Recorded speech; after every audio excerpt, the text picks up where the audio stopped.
খালেদা জিয়ার শারীরিক অবস্থা অপরিবর্তিত, এখনো জটিল অবস্থায় রয়েছেন জানিয়েছেন রিজভী।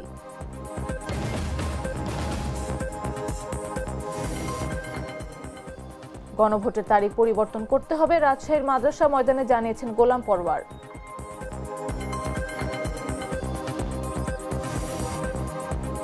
প্রাথমিক বিদ্যালয়ের বার্ষিক পরীক্ষা বর্জনের ঘোষণা, শিক্ষকদের সতর্ক করল অধিদপ্তর।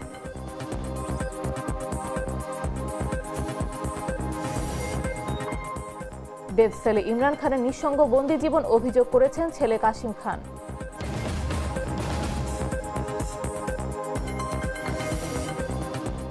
এবং বাংলাদেশ প্রিমিয়ার লিগে ঢাকা ক্যাপিটালসের মালিকানা হারিয়েছেন শাকিব খান।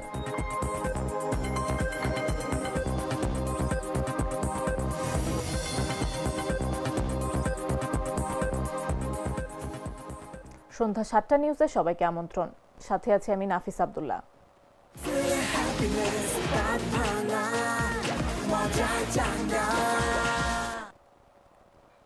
বিএনপি চেয়ারপারসন ও সাবেক প্রধানমন্ত্রী খালেদা জিয়ার শারীরিক অবস্থার কোনো উন্নতি হয়নি। তিনি এখনও জটিল অবস্থায় রয়েছেন বলে জানিয়েছেন দলটির সিনিয়র যুগ্ম মহাসচিব রুহুল কবির রিজভী। রোববার রাজধানীর নয়াপল্টনের জরুরি সংবাদ সম্মেলনে তিনি এ তথ্য জানান। রুহুল কবির রিজভী বলেন, খালেদা জিয়ার শারীরিক অবস্থার কোনো পরিবর্তন হয়নি। তার বিদেশে চিকিৎসার বিষয়ে মেডিকেল বোর্ড এখনও কোনো পরামর্শ দেয়নি। বোর্ডের পরামর্শ ছাড়া এই বিষয়ে কোনো সিদ্ধান্ত নেওয়া সম্ভব নয়। তার পরিবারের পক্ষ থেকে স্বয়ং ভারপ্রাপ্ত চেয়ারম্যান জনাব তারেক রহমান আমাকে টেলিফোন করে জানিয়েছেন যে তাদের যে নেত্রীর প্রতি যে শ্রদ্ধা এবং নেত্রীর প্রতি তাদের যে আবেগ, সেটাকে নিঃসন্দেহে আমরা শ্রদ্ধা করি। তাদের সেটারই ফলশ্রুতি হচ্ছে হাসপাতালের কাছে উৎসুক জনতা সেখানে ভিড় করছে। কিন্তু এই ভিড় করতে গিয়ে অন্যান্য রোগী, তাদের যারা মানুষ আছেন বা তাদের জন্য যে প্রয়োজনীয় যে ব্যবস্থাগুলি দরকার সেই জন্য তাদেরকে দেখতে যারা যাবেন বা তাদের কাজে লাগবে যে বিষয়গুলো, সেটা বিঘ্ন ঘটছে। এমনকি আমাদের নেত্রী, দেশনেত্রী বেগম খালেদা জিয়া, তারও চিকিৎসা কার্যক্রমে এক ধরনের বিঘ্ন ঘটছে। তো ওই এলাকাটা যদি মোটামুটি ভাবে ভিড় কম থাকে, শান্তিপূর্ণ থাকে, তাহলে চিকিৎসক বৃন্দের, কারণ তাদেরও তো যাতায়াতের ব্যাপার আছে, উৎসুক জনতারা যারা সেখানে দাঁড়িয়ে আছেন এবং তাদের এই ভিড় করার কারণে হাসপাতালের স্বাভাবিক কার্যক্রমে অনেক বাধা তৈরি হচ্ছে, বিঘ্ন হচ্ছে। তো এইটা করা উচিত হবে। এই জন্য বলছি যে সমস্ত মানুষ, দলের নেতাকর্মী, তারা নিজ নিজ অবস্থানে, বাসায় থাকলে বাসায় সবাইকে নিয়ে দোয়া করুন, মসজিদে গিয়ে বলুন দোয়া করার জন্য, যার যার অবস্থানে থেকে করুন, কিন্তু হাসপাতালের সামনে আপনারা কেউ ভিড় করবেন না। এটাই হচ্ছে একান্ত। খুলনায় আদালতে হাজিরা দিয়ে যাওয়ার সময় প্রকাশ্যে গুলির ঘটনা ঘটেছে। এতে হাসিব হাওলাদার ও রাজন নামে দুজন নিহত হয়েছেন। এই ঘটনায় পুরো আদালত চত্বরে আতঙ্ক ছড়িয়ে পড়ে। রোববার দুপুরে 11:15 থেকে 12:15টার মধ্যে চিফ জুডিশিয়াল ম্যাজিস্ট্রেট আদালতের সামনে এ ঘটনা ঘটে। ঘটনার পর পালিয়ে যায় দুর্বৃত্তরা। নিহতদের বাড়ি রূপসার বাগমারা এলাকায়। পুলিশ সূত্রে জানা যায়, মহানগর ও দায়রা জজ আদালতে একটি অস্ত্র মামলায় হাজিরা দিতে আসেন রূপসার বাগমারা এলাকার রাজন ও হাসিব।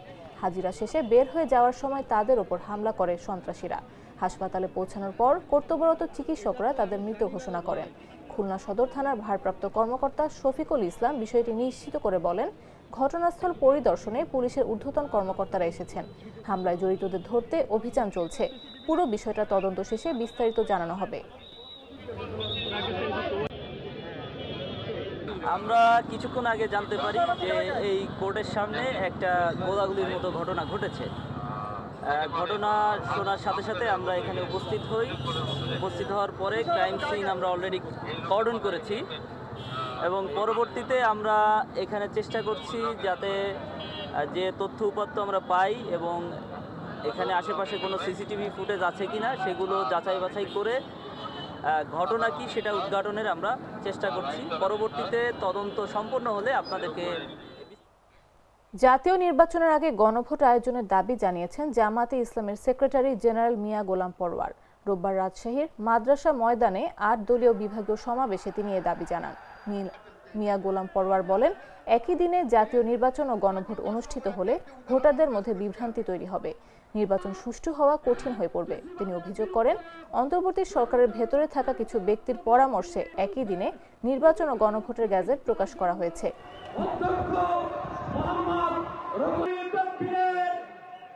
আমাদের এই 8 দলের এই সমঝোতা আগামী দিনে নতুন দেশ গড়ার স্বপ্ন পূরণে ইনশাআল্লাহ সাহায্য করবে।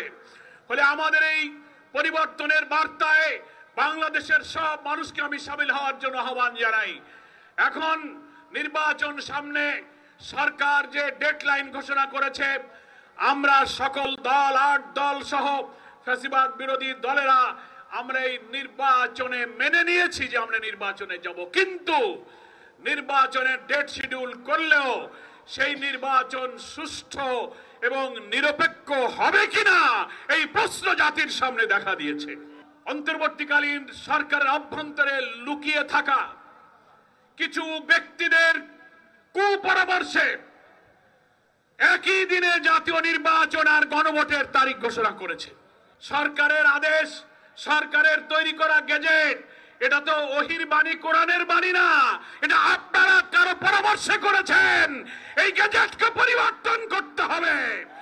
এই আদেশ পরিবর্তন করে নির্বাচন সুষ্ঠু করতে গেলে জাতীয় নির্বাচনের আগে আপনি গণভোটের তারিখ আবার ঘোষণা করুন।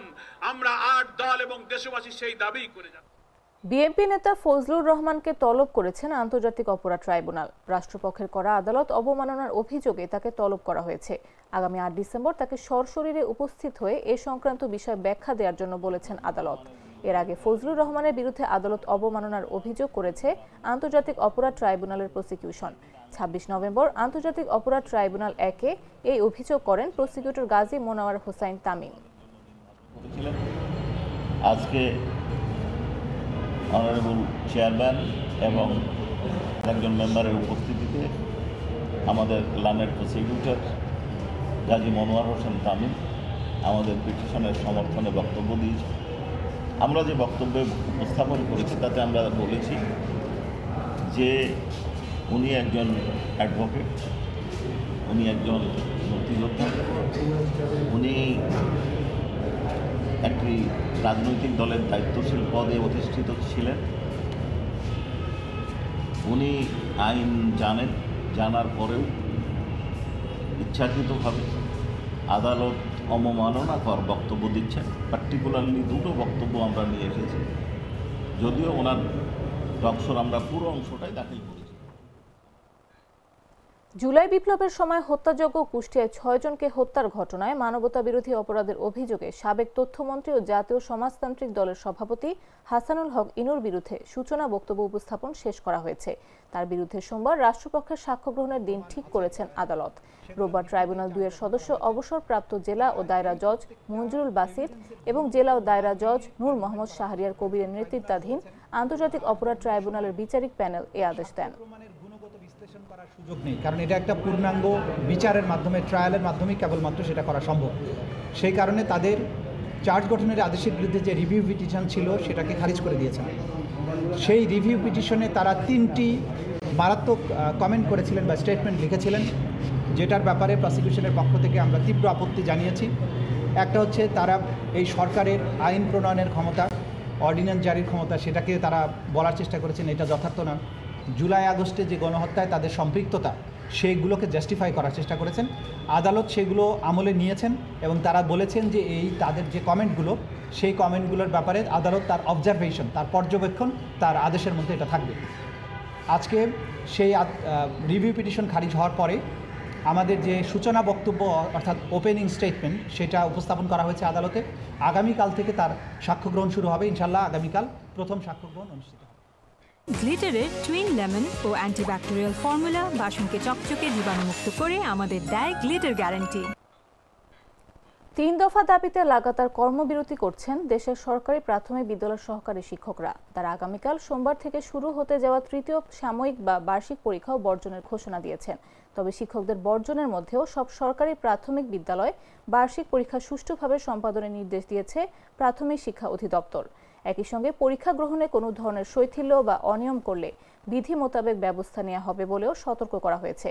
রোববার অধিদপ্তরের পরিচালক এ কে মোহাম্মদ শামসুল আহসানের সই করা চিঠি থেকে এসব তথ্য জানা গেছে। চিঠিটি সব বিভাগীয় উপপরিচালক এবং জেলা প্রাথমিক শিক্ষা কর্মকর্তাকে পাঠানো হয়েছে।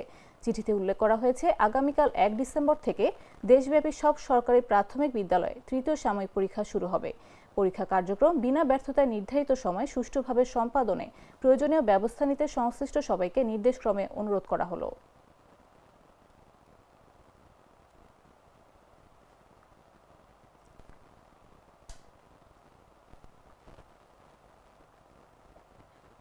দশম গ্রেডের বাস্তবায়নের দাবিতে কর্মবিরতি পালন করেছেন সারা দেশের মেডিকেল টেকনোলজিস্ট ও ফার্মাসিস্টরা। রোববার সকাল 9টা থেকে 2 ঘন্টার কর্মবিরতি পালন করেন তারা। এতে হাসপাতালগুলোতে সব পরীক্ষা নিরীক্ষা ও ওষুধ বিতরণ বন্ধ হয়ে যায়। ভোগান্তিতে পড়েন রোগী ও স্বজনরা। এদিকে আগামী 2 ডিসেম্বরের মধ্যে দাবি আদায় না হলে সারা দেশের মেডিকেল কলেজ ও হাসপাতালগুলোতে কমপ্লিট শাটডাউন কর্মসূচিরও হুঁশিয়ারি দেন আন্দোলনকারীরা। রাকিব হাসানের রিপোর্টে বিস্তারিত। সরকারি চাকরিতে মেডিকেল টেকনোলজিস্ট ও ফার্মাসিস্টদের 11তম গ্রেড থেকে উন্নতি করে 10ম গ্রেড বাস্তবায়নের দাবিতে 2 ঘন্টার কর্মবিরতি পালন করে মেডিকেল টেকনোলজিস্ট ও ফার্মাসিস্ট 10ম গ্রেড বাস্তবায়ন পরিষদ। রোববার সকালে রাজধানীর মুগদা মেডিকেল কলেজ হাসপাতাল, সরোয়ার্দী হাসপাতাল, পঙ্গু হাসপাতাল সহ সারা দেশের প্রায় সকল হাসপাতালে 2 ঘন্টার কর্মবিরতি পালন করেন তারা। আমাদের সকল ডিপার্টমেন্ট আজকে আমাদের এই কর্মবিরতি দিয়ে আমরা আমাদের এই রাজপথে নেমে এসেছি। আমাদের যৌক্তিক দাবি হলো 10ম গ্রেড বাস্তবায়ন হোক, আমাদেরকে 2য় শ্রেণীর পদমর্যাদা দেওয়া, তাহলে আমরা কমপ্লিট শাটডাউনে যাব। এ সময় মেডিকেল টেকনোলজিস্টরা অভিযোগ করে বলেন, বিগত 30 বছর ধরে দাবি জানালেও সরকার কোনো পদক্ষেপ নিচ্ছে না। তাদের দাবি, ডিপ্লোমা নার্স, ডিপ্লোমা কৃষিবিদ সহ সকল ডিপ্লোমাধারীদের 10ম গ্রেডে উন্নতি করা হলেও বঞ্চিত রয়েছে মেডিকেল টেকনোলজিস্ট ও ফার্মাসিস্টরা। কোনো চাইনি মানুষের কষ্ট দিয়ে আমরা দাবি আদায় করব। আমরা এই আজকে 31 বছর পর্যন্ত স্বাস্থ্য খাতে কোনো অরাজকতা, অশৃঙ্খলতা, কোনো কর্মবিরতি, কাজের ক্ষতি এগুলো কখনো হতে দেইনি। আমরা এই পর্যন্ত ধৈর্য ধারণ করে ভদ্রতার সহিত আমরা আমাদের দায়িত্ব পালন করে গেছি। এ সময় হাসপাতালের ভিতরে গিয়ে দেখা যায় কর্মবিরতি পালন চলাকালে হাসপাতালে ভোগান্তিতে পড়ে চিকিৎসা নিতে আসা রোগী ও রোগীর স্বজনরা। কষ্ট হয় না, মানুষ মাথা ব্যথার লিগা কইতে খারাইতে পারি না, বইতে পারি না। সকাল 9টার সময় আসছি, আসার ডাক্তার দেখাইয়া এখন তো ওষুধ নিমু, এখন তো ওষুধ দিতে আসে না, দেখতাছি বন্ধ। এখান থেকে অপেক্ষা করতেছি, ওষুধ দিব, এর জন্য দেয় না কেন আমরা তো বলতে পারি না কিসের জন্য দেয় না। এখন মাত্র 7টা থেকে এখানে দাঁড়িয়ে রয়েছি, এখানে বন্ধ। এতগুলো মানুষ বাচ্চা কাচ্চা নিয়ে আসছে। রাত্রে ডিউটি করছি, সারা রাতে ডিউটি করে আসছি, 8টা বাজে ওষুধ নিয়ে আসবো। এখান থেকে লোকজন দাবি আদায় না হলে ভবিষ্যতে শাটডাউনের মতো কঠোর কর্মসূচির ঘোষণাও দেন তারা। রাকিব হাসান, জাগো নিউজ, ঢাকা। রোজকার সাধারণ খাবার এখন হবে অসাধারণ। প্রাণ স্বাদের মশলা, স্বাদ বাড়ায়, ঘ্রাণ ছড়ায়। জানাবো আন্তর্জাতিক সংবাদ।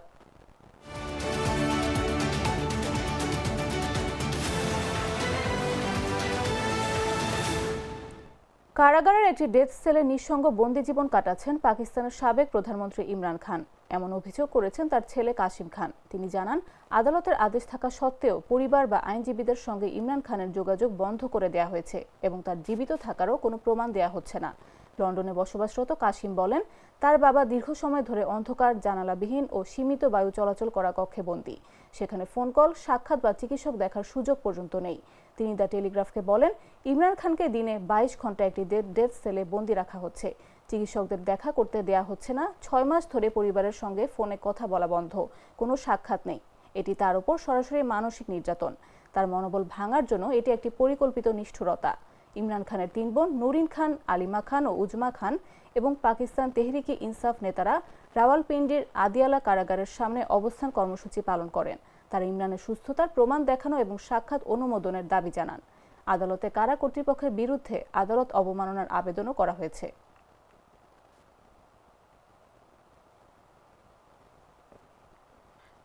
বন্যায় বিপর্যস্ত শ্রীলঙ্কায় মৃতের সংখ্যা বেড়ে 159 জনে দাঁড়িয়েছে। নিখোঁজ রয়েছেন আরও 2 শতাধিক মানুষ।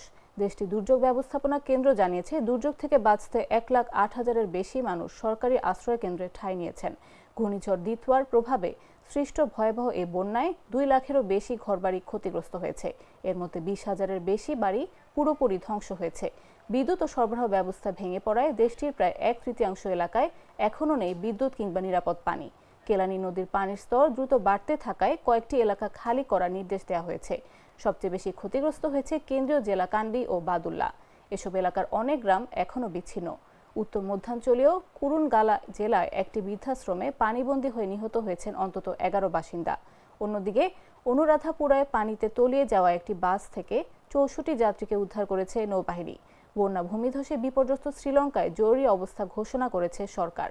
পরিস্থিতি মোকাবেলায় আন্তর্জাতিক সহায়তার পাশাপাশি দেশের বাইরে থাকা শ্রীলঙ্কানদের আর্থিক সহযোগিতা পাঠানোর আহ্বান জানিয়েছে কর্তৃপক্ষ।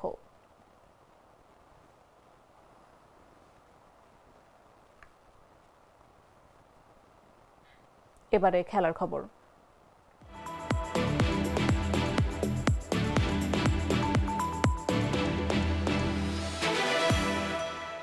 বাংলাদেশ প্রিমিয়ার লিগের গত আসরে ঢাকা ক্যাপিটালস টিমের মালিকানায় যুক্ত ছিলেন ঢালিউড অভিনেতা শাকিব খান। টুর্নামেন্টে দল সাফল্য না পেলেও গ্যালারিতে শাকিব খানের উপস্থিতি হইচই ফেলে দিয়েছিল।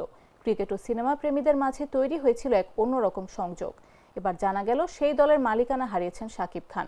আজ রোববার রাজধানীর র্যাডিসন হোটেলে ছিল বিপিএল এর ক্রিকেটারদের নিলাম। এবার বিপিএল এ অংশ নিচ্ছে 6টি দল: Dhaka Capitals, Sylhet Titans, Rangpur Riders, Noakhali Express, Rajshahi Warriors, Chattogram Royals. এবারই প্রথম টুর্নামেন্টে নাম লিখিয়েছে নোয়াখালী এক্সপ্রেস। গতবার নিলামের সময় উপস্থিত ছিলেন শাকিব খান। প্রথমবারের মতো ক্রিকেট দলের মালিকানা প্রসঙ্গে সেবার শাকিব বলেছিলেন, ভবিষ্যতে তার দল আরও শক্তিশালী, আগ্রাসী ও জয়ের জন্য প্রস্তুত হয়ে মাঠে নামবে। চলতি মৌসুমে আবারও বিসিবির সঙ্গে চুক্তিবদ্ধ হয়েছে ঢাকা ক্যাপিটালস। তবে আজ শাকিব খানকে না দেখে অনেকেই তার প্রসঙ্গ তুলেছিলেন। জানা গেছে এবার দলের সঙ্গে থাকছে না এই অভিনেতা। ক্রিক ফ্রেন্সিকে বিষয়টি নিশ্চিত করেছে ফ্র্যাঞ্চাইজি।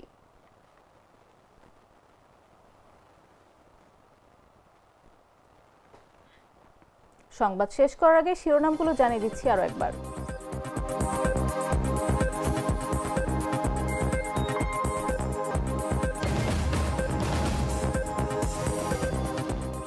খালেদা জিয়ার শারীরিক অবস্থা অপরিবর্তিত, এখনো জটিল অবস্থায় রয়েছেন, জানিয়েছেন রিজভী।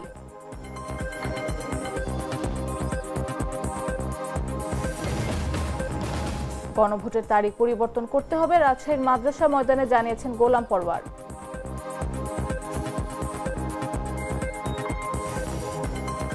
প্রাথমিক বিদ্যালয়ের বার্ষিক পরীক্ষা বর্জনের ঘোষণা, শিক্ষকদের সতর্ক করল অধিদপ্তর।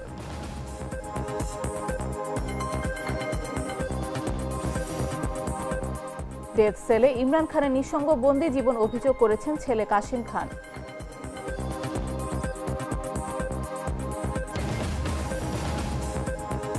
এবং বাংলাদেশ প্রিমিয়ার লিগে ঢাকা ক্যাপিটালসের মালিকানা হারিয়েছেন শাকিব খান।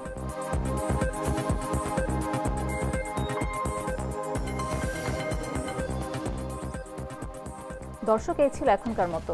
প্রতি মুহূর্তে সর্বশেষ খবর পেতে ভিজিট করুন jagonews24.com, ফলো করুন আমাদের ভেরিফাইড ফেসবুক পেজ এবং সাবস্ক্রাইব করুন জাগো নিউজের ইউটিউব চ্যানেল। এতক্ষণ সাথে থাকার জন্য ধন্যবাদ সবাইকে।